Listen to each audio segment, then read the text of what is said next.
বাঁশবাগানের মাথার উপর চাঁদ উঠেছে ওই। মাগো, আমার শোলক বলা কাচলা দিদি কই? পুকুর ধারে নেবুর তলে থোকায় থোকায় জোনাই চলে। ফুলের গন্ধে ঘুম আসে না, একলা জেগে রই।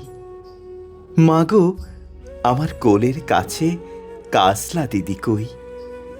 সেদিন হতে দিদিকে আর কেনই বানা ডাকো?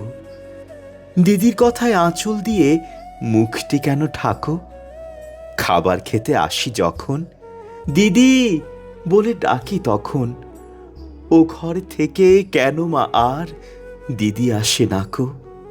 আমি ডাকি, তুমি কেন চুপটি করে থাকো?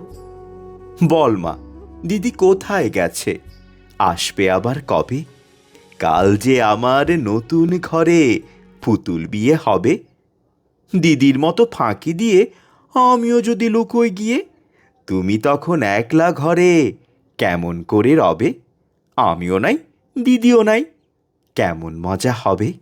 ভুঁই চাপাতে ভরে গেছে শিউলি গাছের তল।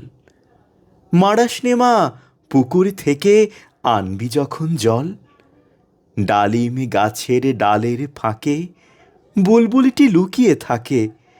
দিস না তারে উড়িয়ে মাগো, ছিঁড়তে গিয়ে ফল। দিদি এসে শুনবে যখন, বলবি কি মা বল? বাঁশ বাগানের মাথার উপর চাঁদ উঠেছে ওই। এমন সময় মাগো, আমার কাসলা দিদি কই? বেড়ার ধারে পুকুর পাড়ে ঝিঝি ডাকে ঝোপে ছাড়ে। নেবুর গন্ধে ঘুম আসে না, তাই তো জেগে রই। রাত হলো যে, মাগো, আমার কাসলা দিদি কই?